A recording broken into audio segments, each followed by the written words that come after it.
하나님의 은혜와 평강이 말씀을 듣는 우리 가운데 함께 하시길 빕니다. 부활절 네 번째 주일입니다. 우리 부활절 축하 인사를 나누겠습니다. 주님은 부활하셨습니다. 주님은 정말 부활하셨습니다. 오늘은 어버이 주일입니다. 오늘 주인공이 이렇게 오셔서 너무 기쁩니다. 또 지난 주일은 어린이 주일이었습니다. 어린이 주일날 주인공들이 다 놀러 갔습니다. 그래서 우리 영상으로 아이들의 찬양을 보았습니다. 그것도 참 좋았습니다. 이런 말이 있습니다. 어린아이 너무 나무라지 마라. 네가 걸어온 길이다. 노인 너무 무시하지 마라. 네가 갈 길이다. 명언이죠. 배우 박중훈 님이 자기 어머니가 하신 말씀이라고 전에 소개한 일이 있습니다. 제가 남 이야기가 아니어서 흥미롭게 듣고 메모를 해두었습니다. 어린아이 너무 나무라지 마라. 네가 걸어온 길이다. 노인 너무 무시하지 마라. 네가 갈 길이다. 우리 모두가 공감합니다. 탈무드에는 이런 말이 있습니다. 자식과 어버이 사이 그리고 신의 연결고리를 잘 설명하고 있습니다. 신은 모든 사람에게 골고루 갈 수 없어서 어머니를 만들었다. 사람에게 골고루 갈 수 없어서 어머니를 만들었다는 말도 공감하시죠? 우리 어머니를 생각하면 공감할 만한데 나를 생각하면 글쎄 이런 의구심도 드시나요? 여러분도 똑같습니다. 어버이 주일은 우리 인생을 또 내 삶을 가능하게 하신 부모님에 대한 기억과 인상을 떠올리게 합니다. 빌리 썬데이 목사는 이런 말을 했습니다. 어떤 마귀라도 기도하는 어머니의 자녀는 빼앗아가지 못한다. 어떤 마귀라도 기도하는 어머니의 자녀는 빼앗아가지 못하는 법입니다. 그래서 우리 어머니는 무엇보다도 기도를 잘 장착해야 할 줄로 믿습니다. 아버지라고 예외는 없습니다. 요새는 항상 어버이라고 하죠. 선한 목자 어버이처럼 기도하는 어머니, 아버지 되시는 여러분이 길 간절히 소원합니다. 아멘. 이탈리아 속담에 친구도 형제도 없는 사람은 팔에도 손에도 힘이 없다는 말이 있습니다. 그러니 부모가 없는 사람은 얼마나 힘이 없을까요? 지난 수요일에 마침 목요일이군요. 마침 어버이날인데 몇 분 목사님들하고 어딜 다녀오는 길에 오늘 어버이날인데 우리 나실제 괴로움 한번 같이 불러볼까요? 그랬습니다. 세 사람이 다 고아였습니다. 나실제 괴로움 다 지으시고 네, 이 핸드폰을 찾아가지고 가사를 보고도 부르는데 갑자기 울컥들 하더니 끝까지 부를 수가 없었습니다. 야, 어머니라는 이름, 어머니라는 노래는 우리가 마침표를 찍을 수 없구나, 끝까지 부를 수 없구나 하는 생각이 들었습니다. 부모가 없는 사람은 얼마나 힘이 들까요? 그런 고아 여러분에게 하나님의 위로와 격려를 빕니다. 요한복음 10장은 선한 목자이신 예수님에 대한 말씀이 담겨 있습니다. 본문을 이제 앞부분과 뒷부분을 잘 연결해서 이해해야 합니다. 본문의 앞부분은 선한 목자이고 또 뒷부분도 선한 목자의 주제와 또 연결됩니다. 과격한 태도의 유대인들이 예루살렘을 방문하신 예수님을 에워싸면서 다그쳐 질문을 합니다. 그들은 마치 광야에서 예수님에게 묻던 마귀와 같이 이제는 하나님의 성전 뜰에서 예수님을 시험하고 있습니다. 24절 말씀을 함께 읽겠습니다. 유대인들이 애워싸고 이르되, 시작. 유대인들이 애워싸고 이르되, 당신이 언제까지나 우리 마음을 의혹하게 하려 하나이까? 그리스도이면 밝히 말씀하소서. 유대인들은 예수님에게 당신 정체가 뭐요? 라고 묻는 것입니다. 예언자 중에 한 사람입니까? 아니면 랍비 중에 하나입니까? 도대체 당신은 스스로를 가리켜 뭐라고 합니까? 사람들이 기대하던 메시아입니까? 이렇게 묻습니다. 이런 질문을 받던 때가 수전절이었다라고 성경은 그 배경을 설명합니다. 이 수전절은 유대교에서 빛의 절기라고 부르는데 8일 동안 계속 불을 하나씩 밝힙니다. 유대교의 메노라라고 하는 전통적인 촛대가 있습니다. 그 촛대가 7개의 가지가 있고 그 앞에 하나가 더 나와가지고 8개인데 그 전통이 수전절에서 나왔습니다. 이 수전절은 유대인들이 헬라 시대에 크게 신앙 박해를 받고 그 시련을 이기고 승리한 것을 기념한 명절입니다. 한 200년 전 일이었습니다. 주전 2세기에 팔레스타인 지역은 당시 그리스의 대왕이라고 하는 알렉산더가 제국을 건설하지 않습니까? 그런데 그가 일찍 요절합니다. 요절하면서 자기가 정복한 땅을 4등분해가지고 왕을 하나씩 세웁니다. 그 중에 시리아 지역에 셀류커스 왕조를 세웠습니다. 그 중에 4번째 왕이 안티오쿠스인데 그는 유대교 신앙을 부정하고 모든 민족에게 헬라의 종교와 신들을 섬기도록 강요합니다. 이것을 수월하게 하기 위해서 의도적으로 예루살렘에서 긴장과 소요를 일으켰습니다. 예를 들면 예루살렘 성전을 훼손하고 우상 제우스의 제단을 만듭니다. 그 제단에서 유대인들이 금기시하는 돼지를 제물로 바치고 성전 뜰을 더럽혔습니다. 세상에 이런 못된 일이 어디 있습니까? 심지어는 유대인들이 난지 8일 만에 할례를 받는데 할례를 할 경우 어머니를 죽였습니다. 율법을 읽지 못하게 하고 성경 사본을 소유를 금하고 이를 어길 경우 제사장을 죽였습니다. 하나님을 예배하는 일을 금지시켰습니다. 이것이 주전 175년부터 164년 동안 12년 동안 계속되었습니다. 긴 박해. 그러나 유대인들이 엄청나게 저항을 했습니다. 그 중에 지도자 마카비가 있는데 그 유다 마카비는 12년 동안 그 안티오쿠스의 박해에 저항하고 투쟁한 끝에 마침내 승리합니다.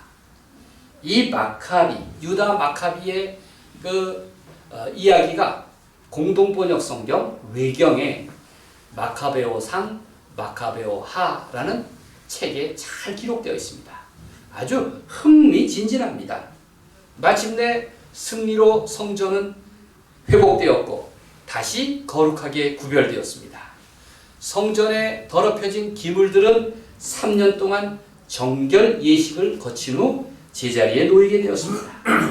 이제 많은 사람들이 그들이 얻은 신앙의 자유를 기억하고 희생당한 사람들을 생각하며 피로 쟁취한 신앙의 자유를 기념하기 위해서 수전절이라는 명절을 정한 것입니다. 그러니 이 명절은 신앙의 자유를 기뻐하는 절기입니다.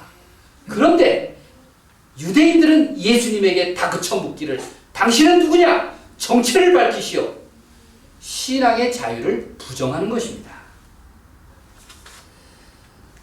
성전에 8개의 가지로 만든 촛대 사례로 불을 밝히는 그 절기에 빛으로 오신 예수님을 향해서 당신은 누구냐? 정체를 밝혀라. 이렇게 다그쳤습니다. 그들은 신앙의 박해를 받은 사실을 잊은 채 이제는 신앙을 박해하는 입장에 서 있습니다. 마치 제2차 세계대전 때 박해받던 유대인들이 지금 팔레스타인 사람들을 괴롭히는 것과 같은 얘기 아닙니까?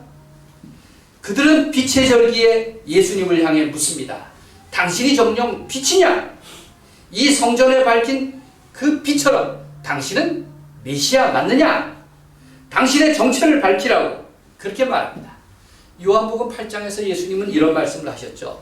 나는 세상의 빛이니 나를 따르는 자는 어둠에 다니지 아니하고 생명의 빛을 얻으리라. 나는 빛이다. 나를 따르는 자는 결코 어둠에 다니지 않을 것이다. 생명의 빛을 얻는다. 이렇게 말씀하셨습니다. 여러분, 우리 주변에도 아주 신앙, 그것도 진짜 신앙을 강조하고 강요하는 사람들이 많이 있습니다. 이단 신앙일수록 더 그렇습니다. 왜냐하면 자기 정체를 감추기 위해서는 더 그럴싸하게 포장하고 심지어는 정상적인 교회들을 부정해야 하거든요. 그래서 그들은 아주 독선적입니다. 다른 그리스도인들을 자주 시험하고 그리고 교회를 함정에 빠뜨리려고 합니다. 그래서 구원파 중에 어떤 사람들은 이렇게 묻습니다. 당신은 언제 구원받았어? 몇 월, 며칠, 몇 시? 그 순간에 대해서 얘기하라고 강요합니다. 그런 질문을 받으면 대개 어떻게 대답합니까? 사탄아 물러가라! 이렇게 대답합니까? 아니죠. 우물쭈물하게 됩니다. 그가 이단인지 모르니까. 그저 내 신앙에 이거 참 뭔가 부족한 것 아닌가? 회의를 갖게 됩니다. 사실 말문이 막히는 것은 질문이 잘못됐기 때문에 그렇습니다. 그들의 질문은 자기들의 강요된 믿음 체계 속에 맞춰진 것에 따라서 매뉴얼에 따라서 질문을 합니다. 그런 질문을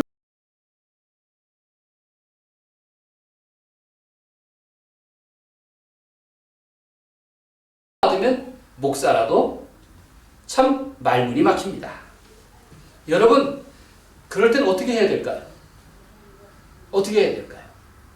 이렇게 대답하십시오. 나는 당신의 질문에 대답할 필요를 느끼지 않습니다. 내 신앙의 고백은 사람 앞에서 하는 게 아닙니다. 나는 하나님과의 관계 속에서 내가 신앙생활을 하는 사람입니다. 나는 예수님을 사랑합니다. 나는 하나님의 말씀을 믿습니다.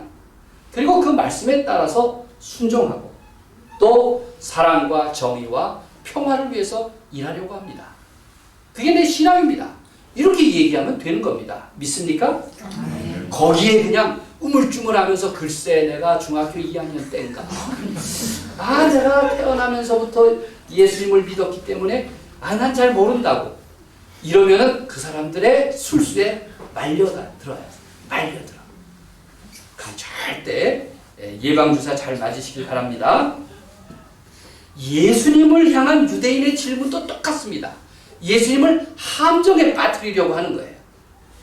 자, 안티오쿠스 시대의 그 모진 박해에서 승리한 유대인들도 자기 신앙의 정체성을 잃어버린 채 하나님의 뜻과 그 위대하심을 인간의 좁은 시야로 재단하려고 들었습니다. 유대인의 관심사는 예수님을 고발할 증거를 찾으려는 데 목적이 있습니다. 유대교의 법정이든 빌라도의 법정이든 예수님의 입에서 나오는 불리한 증언을 받아내서 해코지하려고 하는 것입니다. 그런 비좁은 마음으로 하나님을 판단하려는 사람은 예수님이 무슨 말씀을 하시든지 그들은 이해할 수가 없을 것입니다. 예수님은 이렇게도 말씀하셨습니다. 30절의 말씀을 함께 읽겠습니다. 나와 아버지는 하나이니라 하신대. 시작. 나와 아버지는 하나이니라 하신대. 예수님은 하나님과의 관계 속에서 대답하십니다. 하나님과 내가 동일하다는 놀라운 대답을 듣고 그들이 예수님을 죽이려고 덤빈 것은 당연합니다. 즉시 돌을 쥐어들고 던져 죽이려고 했습니다. 여러분, 믿음이라는 것은 믿음을 받아들이려는 사람에게 달려 있습니다. 남이 판단할 일이 아닙니다. 문제가 있다면 불신앙으로 믿음을 믿지 않으려는 사람도 문제지만, 그러나 지나친 확신을 가지고 독선적인 생각으로 남을 정죄하려는 것도 큰 문제입니다. 믿음을 독점한 유대인들은 오히려 믿음의 눈을 감고 귀를 막은 까닭에 예수 그리스도를 받아들이지 못했습니다. 마음의 문을 열면, 믿음의 문을 열면 주님에 대한 믿음과 사랑이 생겨날 텐데, 그들은 믿음을 거부한 채 예수님과 하나님에 대해서 흥정거리로 삼는 것입니다. 예수님은 이렇게 말씀하십니다. 너희가 수전절에 이렇게 차례로 불을 밝히듯이 나는 이 빛으로 세상에 왔다. 생명의 빛을 찾는 사람이라면 누구든지 나를 알게 될 것이다. 이렇게 말씀하셨습니다. 25절 말씀을 계속 읽겠습니다. 예수께서 대답하시되, 시작. 예수께서 대답하시되 내가 너희에게 말하였을 때 믿지 아니하는도다. 내가 내 아버지의 이름으로 행하는 일들이 나를 증거하는 것이거늘. 예수님은 메시아다운 행동을 하셨습니다. 예수님의 말씀을 보십시오. 기적을 보십시오. 갈릴리에서부터 예루살렘에 이르기까지 하나하나가 하나님 나라에 대한 선포와 메시아다운 권위와 위엄을 지니고 있지 않습니까? 그런데 사람들은 그것을 받아들이지 못한 채 자기 눈높이에 맞는, 자기 수준에 맞는 기적을 자꾸 요구합니다. 그런데 예수님은 오히려 하나님 나라를 말씀으로 설명하시고 메시아에 대한 외적인 증거를 요구할 때마다 오히려 더 중요한 것은 내 내적인 믿음이라고 말씀하시지 않았습니까? 율법 준수나 혹은 성전 제사가 아니라 마음으로부터 진실한 하나님의 사랑을 사람들에게 말씀하지 않으셨습니까?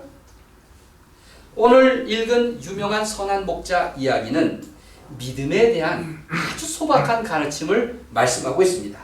믿음이 뭐냐? 마치 양이 자기 목자를 아는 것과 같다는 것입니다.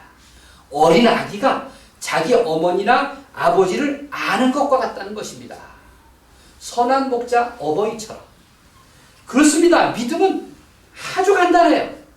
자기 아이가 어머니를 아는 것처럼, 자기 아이가 아버지를 아는 것처럼 믿음은 양이 목자를 아는 것과 같다는 것입니다. 양은 목자의 음성을 듣고, 그리고 목자는 그 양을 사랑합니다. 목자가 양을 아는 것은 어떻게 압니까? 깊은 관계 속에서 아는 것입니다. 예수님과 우리 그리스도인 사이도 완전한 인격적 관계가 있습니다. 예수님을 지식으로 아는 것이 아닙니다. 예수님과 내가 주님의 이름으로 기도함으로써, 예수님의 말씀에 순종해서 그 말씀대로 살아감으로써 그 사랑 가운데 깊은 관계로 연결되는 것입니다. 마치 양이 목자의 음성을 알듯이 목자 역시 자기 양을 잘 알고 있습니다. 진정한 목자라면 양 한 마리 한 마리의 상태를 알고 있습니다. 참 목자는 자기 양을 10마리, 20마리 숫자로 헤아리지 않고 고유한 이름으로 부릅니다. 예수님은 99마리의 양을 잘 돌보기 위해서 한 마리의 양도 포기하지 않습니다. 잃어버린 양 한 마리를 오히려 더 안타까워하십니다. 이런 예수님은 선한 목자에 대해서 말씀하십니다. 선한 목자는 양을 위해서 헌신하는 목자이며 양을 위험에서 구하기까지 목숨까지도 아끼지 않는다고 하셨습니다. 시편에서 고백하는 오늘 기도하신 그 기도문 앞뒤에 여호와는 나의 목자시니, 그 선한 목자의 모습을 왜 고백하셨겠어요? 자기 믿음에 대한 고백 아니겠습니까? 그렇습니다. 목자는 우리를 낳아주시고 기르신 어버이와 같습니다. 선한 목자는 어버이처럼 나를 사랑하고 나를 돌보시며 나를 위해서 행동하시는 그런 분입니다. 예수님은 특별히 선한 목자를 넘어서서 나는 너희의 벗이라고 친구라고까지 말씀하십니다. 요한복음 15장 14절에서 너희는 내가 명하는 대로 행하면 곧 나의 친구라 이렇게 말씀하셨습니다. 세상에는 친구가 있습니다만 특별히 세 종류의 친구가 있습니다. 어려움을 나누는 세 종류의 친구에 대해서 잘 들어보십시오.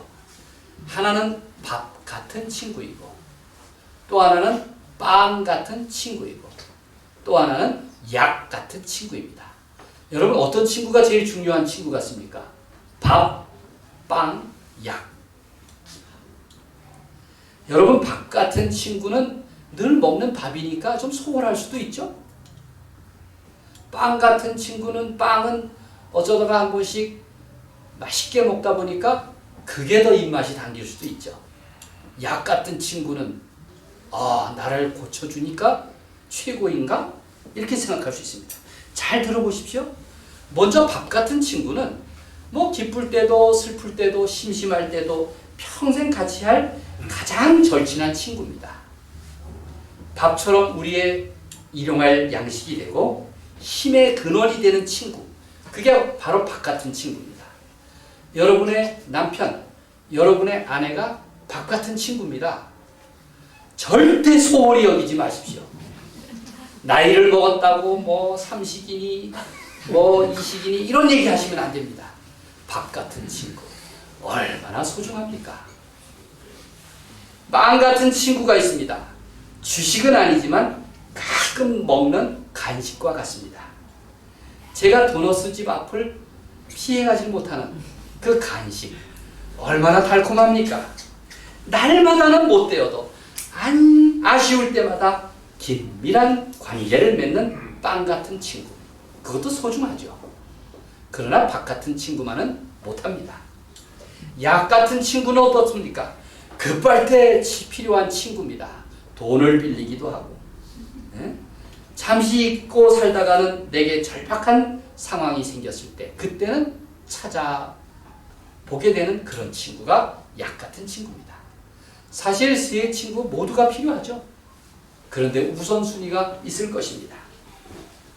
그렇다면 예수님은 너희는 나의 친구라고 하셨는데 내게 있어서 어떤 친구입니까? 예수님은 나에게 밥 같은 친구입니까? 빵 같은 친구입니까? 아니면 약 같은 친구입니까? 부활절기에 다시 한번 확인해 보십시오. 나는 내 목자요 친구이신 주님의 음성을 잘 알고 있습니까? 그리하여 잘 따릅니까? 유대교 율법 주석서인 미시나는 목자의 역할에 대해서 규정을 하고 있습니다. 만약 이리 한 마리가 양을 습격하면 목자는 반드시 양을 보호하고 이리를 쫓아낼 책임이 있습니다. 그런데 두 마리 이상이 오면 내 안전을 위해서라면 양을 버리고 도망쳐도 책임 추궁을 받지 않습니다. 안전할 때는 선한 목자든 사꾼 목자든 차이가 없습니다. 그러나 위험해지면 그 목자의 차이가 드러납니다. 사꾼의 관심은 자신의 안전과 또 자신에게 주어질 삭실뿐이지만 선한 목자의 관심은 양의 안전과 평화입니다. 그래서 예수님은 이렇게 말씀하셨죠. 요한복음 10장 10절에서 11절, 내가 온 것은 양으로 생명을 얻게 하고 더 풍성히 얻게 하려는 것이라. 나는 선한 목자라. 선한 목자는 양들을 위해서 목숨을 버린다. 이렇게 말씀하셨습니다. 예수님은 특별히 나는 이스라엘을 위한 목자만이 아니라 내가 생명을 내어주려는 대상은 모든 사람, 이방인까지도 포함된다고 하십니다. 예수님은 무엇보다도 영원한 생명, 풍성한 생명을 약속하셨습니다. 내가 십자가에서 생명을 버린 까닭은 죽음으로써 죄값을 치르며 모든 인생을 구원하시려는 그러한 그 사랑과 의지요, 그리고 목숨을 바쳐 구원하시려는 하나님의 뜻이었습니다. 28절을 함께 읽겠습니다. 내가 그들에게 영생을 주노니, 시작. 내가 그들에게 영생을 주노니 영원히 멸망하지 아니할 것이요 또 그들을 내 손에서 빼앗을 자가 없느니라. 그렇습니다. 예수님은 말씀하십니다. 나는 선한 목자로서 목숨을 걸고 내 양을 지킬 것이다.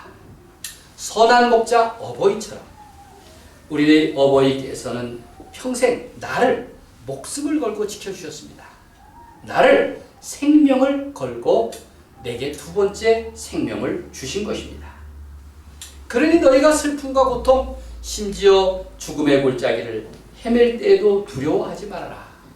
선한 목자가 양을 돌보듯 또 여러분들도 내 자녀들을 그렇게 지킬 사랑의 의무와 책임을 지니고 있지 않습니까?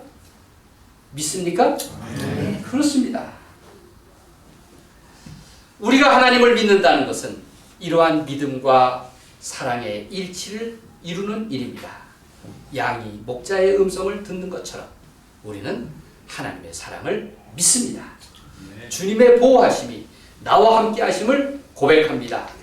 우리가 예수 그리스도에 대한 바른 신앙을 가질 때 믿음의 고백과 그 믿음대로 살려는 그 신실함이 반드시 나를 지켜주실 것입니다. 이러한 믿음을 소유하는 우리 모두가 되기를 간절히 소망합니다. 아멘. 그런 하나님의 평화가 내 삶에 언제나 가득하시기를 우리 주님의 이름으로 간절히 축원드립니다. 아멘. 기도하겠습니다.